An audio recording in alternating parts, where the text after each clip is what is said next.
ಈ ವಿಡಿಯೋದಲ್ಲಿ ಬಂದು ಡಾಕರ್ ಮತ್ತು ಹೈಪರ್ವೈಸರ್ ಬಗ್ಗೆ ಮಾತಾಡೋಣ. ಏನಕ್ಕೆ ನಾವು ಹೈಪರ್ವೈಸರ್ನ ನಾರ್ಮಲ್ ಆಗಿ ಯೂಸ್ ಮಾಡಲ್ಲ, ಏನಕ್ಕೆ ನಾವು ಕಂಟೈನರ್ ಇಮೇಜಸ್ಗಳನ್ನ ಯೂಸ್ ಮಾಡ್ತೀವಿ ಅಂತ.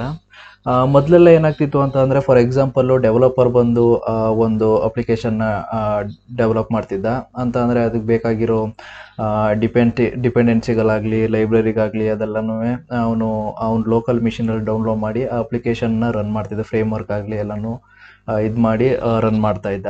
ನೆಕ್ಸ್ಟು ಏನಾಗ್ತಿತ್ತು ಅಂತ ಅಂದರೆ, ಅವನು ಲೋಕಲ್ ಸಿಸ್ಟಮಲ್ಲಿ ಡೆವಲಪ್ ಮಾಡಾದ್ಮೇಲೆ ಅಂತ ಅಂದರೆ ಅವನ ಏನಿರುತ್ತೆ ಲ್ಯಾಪ್ಟಾಪು ಅದರಲ್ಲಿ ಬಿಲ್ಡ್ ಮಾಡಿ ರನ್ ಮಾಡಾದ್ಮೇಲೆ ಅಲ್ಲಿ ಅಪ್ಲಿಕೇಶನ್ ವರ್ಕ್ ಆಗ್ತಾ ಇತ್ತು. ಫಾರ್ ಎಕ್ಸಾಂಪಲ್ಲು ವೆಬ್ಸೈಟ್ ಅಂತ ತಿಳ್ಕೊಳ್ಳಿ, ಅವನು ಬಂದು ಜಾವಾ ವೆಬ್ ಅಪ್ಲಿಕೇಶನ್ನ ಡಿಸೈನ್ ಮಾಡಿದ್ದ.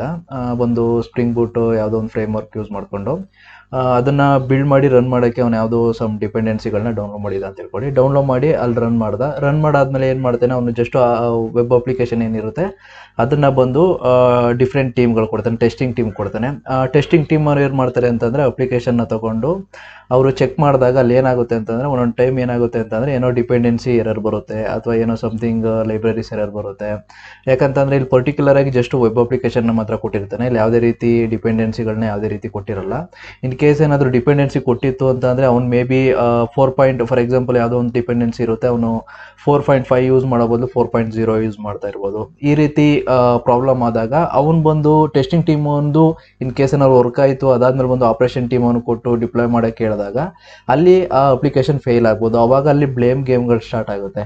ಈ ರೀತಿ ಇವನೇನು ಹೇಳ್ತಾನೆ ಡೆವಲಪರು, ಇಲ್ಲ ನನ್ನ ಅಪ್ಲಿಕೇಶನ್ ಬಂದು ನನ್ನ ಲ್ಯಾಪ್ಟಾಪಲ್ಲಿ ರನ್ ಆಗ್ತಿದೆ, ನಿಮ್ಮ ಇನ್ಫ್ರಾಸ್ಟ್ರಕ್ಚರ್ ಏನಾದ್ರು ಪ್ರಾಬ್ಲಮ್ ಇರ್ಬೋದು, ನೀನು ನೋಡು ಅಂತ. ಅವನೇನು ಹೇಳ್ತಾನೆ ಅಂತ ಅಂದರೆ, ನಮ್ಮದು ಇನ್ಫ್ರಾಸ್ಟ್ರಕ್ಚರ್ ಎಲ್ಲ ಕರೆಕ್ಟ್ ಆಗಿದೆ, ನಿಮ್ಮ ಅಪ್ಲಿಕೇಶನ್ ರನ್ ಆಗ್ತಿಲ್ಲ, ನೀವು ಚೆಕ್ ಮಾಡಿ ಅಂತ. ಈ ರೀತಿ ಬ್ಲೇಮ್ ಗೇಮ್ಗಳು ಸ್ಟಾರ್ಟ್ ಆಗುತ್ತೆ. ಅದಕ್ಕೋಸ್ಕರ ಬಂದು ಒಂದು ನ್ಯೂ ಮೆಥಡ್ನ ಇಂಟ್ರೊಡ್ಯೂಸ್ ಮಾಡಿದ್ರು, ಅದು ಬಂದು ಹೈಪರ್ವೈಸರು. ಓಕೆ, ನಾನು ಒಂದು ಬೇರೆ ಇಮೇಜನ್ನು ತಗೊಳ್ತೀನಿ. ಹೈಪರ್ವೈಸರ್ ವರ್ಸಸ್ ಡಾಕರ್. ಓಕೆ, ಇದರಲ್ಲಿ ಒಂದು ಸ್ವಲ್ಪ ನೀಟಾಗಿ ಎಕ್ಸ್ಪ್ಲೇನ್ ಮಾಡ್ಬೋದು. ಓಕೆ, ಇದನ್ನೇ ತಗೊಳ್ಳೋಣ. ಓಕೆ, ಇಲ್ಲಿ ನೋಡ್ಬೋದು ಹೈಪರ್ವೈಸರಲ್ಲಿ ಏನಾಗ್ತಿತ್ತು ಅಂತ ಅಂದರೆ, ಯಾವುದೋ ಒಂದು ಇನ್ಫ್ರಾಸ್ಟ್ರಕ್ಚರ್ ಇರ್ತಿದೆ, ಯಾವುದೋ ಒಂದು ಸರ್ವರ್ ಇರ್ತಿತ್ತು. ಆ ಸರ್ವರ್ ಬಂದು ನೀವು ಹೋಸ್ಟ್ ಆಪ್ರೇಟಿಂಗ್ ಸಿಸ್ಟಮ್ನ ಇನ್ಸ್ಟಾಲ್ ಮಾಡ್ತಿದ್ರಿ. ಅದರೊಳಗಡೆ ಒಂದು ಹೋಸ್ಟ್ ಆಪ್ರೇಟಿಂಗ್ ಸಿಸ್ಟಮ್ ಒಳಗಡೆ ಬಂದು ನೀವು ಹೈಪರ್ವೈಸರ್ನ ಇನ್ಸ್ಟಾಲ್ ಮಾಡ್ತಾ ಇದ್ರಿ. ಆ ಹೈಪರ್ವೈಸರ್ ಒಳಗಡೆ ಬಂದು ನೀವು ಸಪ್ರೇಟ್ ಅಪ್ಲಿಕೇಶನ್ಗೆ, ಇವಾಗ ಫಾರ್ ಎಕ್ಸಾಂಪಲು ನಿಮ್ಮ ಹತ್ರ 3 ಅಪ್ಲಿಕೇಶನ್ ಇರುತ್ತೆ, 3 ಅಪ್ಲಿಕೇಶನ್ ರನ್ ಮಾಡಬೇಕು ಅಂತ ಅಂದರೆ ಅಗೇನ್ ನೀವೇನು ಮಾಡ್ತಿದ್ರಿ, ಒಂದು ಗೆಸ್ಟ್ ಓ ಎಸ್ನ ಇನ್ಸ್ಟಾಲ್ ಮಾಡಿ ಅದರೊಳಗಡೆ ಬಂದು ನಿಮ್ದು ಏನಿರುತ್ತೆ ಕಾನ್ಫಿಗರೇಷನು ಅಥವಾ ನಿಮ್ಮ ಲೈಬ್ರರೀಸ್ ಏನಿರುತ್ತೆ ಅಲ್ಲಿ ನೀವು ಹಾಕಿ, ಅದರ ಜೊತೆಗೆ ನಿಮ್ಮ ವೆಬ್ ಅಪ್ಲಿಕೇಶನ್ ಹಾಕಿ ನೀವು ಈ ಓ ಎಸ್ ಅಲ್ಲಿ ರನ್ ಮಾಡ್ತಾ ಇದ್ರಿ.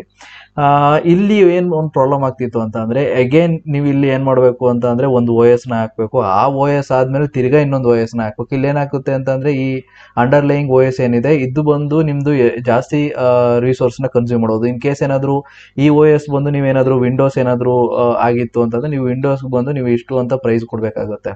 ಆ ರೀತಿ ನೀವೇನಾದರೂ ವಿಂಡೋಸಲ್ಲಿ ಯೂಸ್ ಮಾಡ್ತಿತ್ತು ಅಂತಂದರೆ ಇದಕ್ಕೆ ಎಕ್ಸ್ಟ್ರಾ ಕಾಸ್ಟ್ ಆಗ್ತಾ ಇರುತ್ತೆ. ಅದಾದಮೇಲೆ ಜಸ್ಟು ಈ ಅನ್ವಾಂಟೆಡ್ ರಿಸೋರ್ಸ್ ಇದು ಯಾವ ರೀತಿ ಅಂತ ಅಂದರೆ, ಇಲ್ಲಿ ಸುಮ್ಮನೆ ಕನ್ಸ್ಯೂಮ್ ಆಗ್ತದೆ. ಇಲ್ಲಿ ನೋಡ್ಬೋದು ಹೋಸ್ಟ್ ಓ ಎಸ್ ಇಷ್ಟು, ಫಾರ್ ಎಕ್ಸಾಂಪಲ್ ನಿಮ್ಮ ಹತ್ರ ಒಂದು 6 GB ರ್ಯಾಮ್ ಇದೆ ಅಂತ ತಿಳ್ಕೊಳ್ಳಿ. 6 GB ಇದೇ ಒಂದು 3 GB ಹೋಸ್ಟ್ ಓ ಎಸ್ನೇ ಕನ್ಸ್ಯೂಮ್ ಮಾಡ್ತಾ ಇರುತ್ತೆ.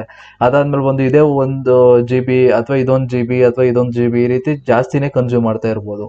ಈ ರೀತಿ ಪ್ರಾಬ್ಲಮ್ನ ನಾವು ಸಾಲ್ವ್ ಮಾಡೋಕ್ಕೆ ನಾವು ಬಂದು ಡಾಕರ್ ಇಮೇಜಸ್ನ ಯೂಸ್ ಮಾಡ್ತೀವಿ. ಅದಾದಮೇಲೆ ಅಗೇನ್ ಇದು ಬಂದು ನಾರ್ಮಲ್ ಆಗಿ ನೀವು ನಾನು ಅವಾಗಲೇ ಎಕ್ಸ್ಪ್ಲೇನ್ ಮಾಡ್ದಂಗೆ ಇದು ಏನೊಂದು ಸಾಲ್ವ್ ಮಾಡುತ್ತೆ ಅಂತ ಅಂದರೆ, ನೀವು ಡೈರೆಕ್ಟಾಗಿ ಜಸ್ಟು ಅಪ್ಲಿಕೇಶನ್ನ ಕೊಡೋ ಬದಲು ಈ ಹೈಪರ್ವೈಸರ್ನ ಯೂಸ್ ಮಾಡಿಕೊಂಡು ಜಸ್ಟ್ ನಿಮ್ಮದು ಅಪ್ಲಿಕೇಶನ್ ಏನಿದೆ ಇದನ್ನು ಈ ಗೆಸ್ಟ್ ಓ ಎಸ್ ಒಳಗಡೆ ಹಾಕಿ ನಿಮ್ಮ ಡಿಪೆಂಡೆನ್ಸಿ ಪ್ಲಸ್ ನಿಮ್ಮದು ಅಪ್ಲಿಕೇಶನ್ ಏನಿದೆ ಅದನ್ನು ಒಂದು VM ಫಾರ್ಮೇಟಿಗೆ ತೊಗೊಬಂದು, ಯಾವ ರೀತಿ ಅಂತಂದರೆ ಜಸ್ಟ್ VMDK ಸಮಥಿಂಗ್ ಇದೆ ಫಾರ್ಮೇಟು, ಆ ಫಾರ್ಮೇಟಿಗೆ ತೊಗೊಂಡು ಆ ಟೋಟಲ್ಲು ನಿಮ್ಮದು ಡಿಪೆಂಡೆನ್ಸಿ ಏನಿದೆ ಅಪ್ಲಿಕೇಶನ್ನೇ ಒಂದು ಹೈಪರ್ವೈಸರಿಂದ ಇನ್ನೊಂದು ಹೈಪರ್ವೈಸರ್ಗೆ ಮೂವ್ ಮಾಡ್ಬೋದಾಗಿತ್ತು. ಜಸ್ಟು ಒಂದು ಇವಾಗ ಫಾರ್ ಎಕ್ಸಾಂಪಲ್ EC2 ಇನ್ಸ್ಟೆನ್ಸಲ್ಲಿ ಯಾವ ರೀತಿ ನಾವು AMI ಯೂಸ್ ಮಾಡ್ತೀವಿ, AMI ಯೂಸ್ ಮಾಡ್ತೀವೋ ಅದೇ ರೀತಿ ನಿಮ್ಮದು ಏನಿರುತ್ತೆ ಅಪ್ಲಿಕೇಶನ್ ಮತ್ತು ಡಿಪೆಂಡೆನ್ಸಿ ಎಲ್ಲನೂ ಬಂಡಲ್ ಥರ ಮಾಡಿ ಜೊತೆಗೆ ಗೆಸ್ಟ್ ಓ ಎಸ್ನು ಬಂಡಲ್ ಥರ ಮಾಡಿ ಆ ಬಂಡಲ್ ಏನಿದೆ VMDK ಫೈಲ್ ಏನಿದೆ ಅದನ್ನೇ ಡೈರೆಕ್ಟಾಗಿ ನೀವು ಬೇರೆಯವ್ರಿಗೆ ಪಾಸ್ ಮಾಡ್ಬೋದು, ಒಂಥರ ಪ್ಯಾಕೇಜ್ ರೀತಿ ಪಾಸ್ ಮಾಡ್ಬೋದು. ಅದನ್ನು ಅವ್ನು ಏನು ಮಾಡ್ತಾನೆ, ಆ VMDK ಫೈಲ್ನ ತೊಗೊಂಡು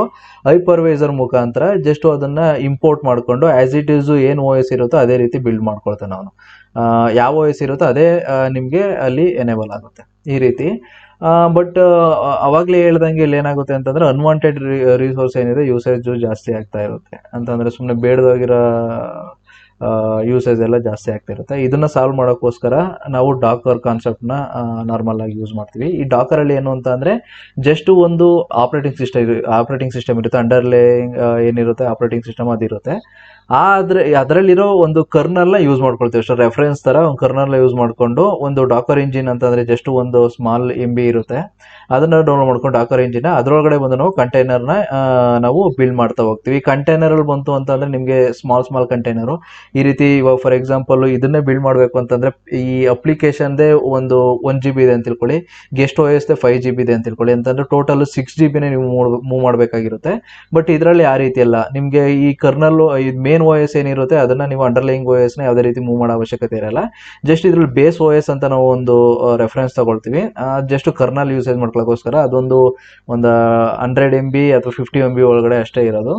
ಜಸ್ಟ್ ಇದೇನಿರುತ್ತೆ ಈ ಅಪ್ಲಿಕೇಶನ್ದು ಸೈಜು ಜಸ್ಟ್ ಅಂಡರ್ಲೈಯಿಂಗ್ ಸೈಜು ಅದ್ರ ಅದೆರಡು ಸೇರಿದ್ರು ನಿಮ್ಗೊಂದು 200 MB ಟು ಒಳಗಡೆನೆ ಬೀಳುತ್ತೆ. ಈ ರೀತಿ ನೀವು ಜಸ್ಟ್ 200 MB ಏನಿದೆ ಸೈಜ್ನ ನೀವು ಬೇರೆ ಅಪ್ಲಿಕೇಶನ್ಗೆ ಮೂವ್ ಮಾಡಬೇಕು ಅಂತಂದರೆ ಅದರಲ್ಲಿ ಇದೇ ರೀತಿ ಒಂದು ಡಾಕರ್ ಏನಿದೆ ಟೂಲ್ಸ್ಗಳನ್ನ ಇನ್ಸ್ಟಾಲ್ ಮಾಡಿತ್ತು ಅಂತಂದರೆ ಈಸಿಯಾಗಿ ಈ ಪ್ಯಾಕೇಜ್ನ ಒಂದು ಕಡೆಯಿಂದ ಇನ್ನೊಂದು ಕಡೆಗೆ ಈಸಿಯಾಗಿ ಮೂವ್ ಮಾಡ್ಬೋದು. ಅದನ್ನು ಬಂದು ನಾನು ನೆಕ್ಸ್ಟ್ ವೀಡಿಯೋದಲ್ಲಿ ಯಾವ ರೀತಿ ನೀವು ಪುಲ್ ಮಾಡಿ ಯಾವ ರೀತಿ ನೀವು ಬಿಲ್ಡ್ ಮಾಡೋದು ಅನ್ನೋದನ್ನು ನೆಕ್ಸ್ಟ್ ವೀಡಿಯೋದಲ್ಲಿ ನಾನು ನಿಮಗೆ ತೋರಿಸ್ತೀನಿ.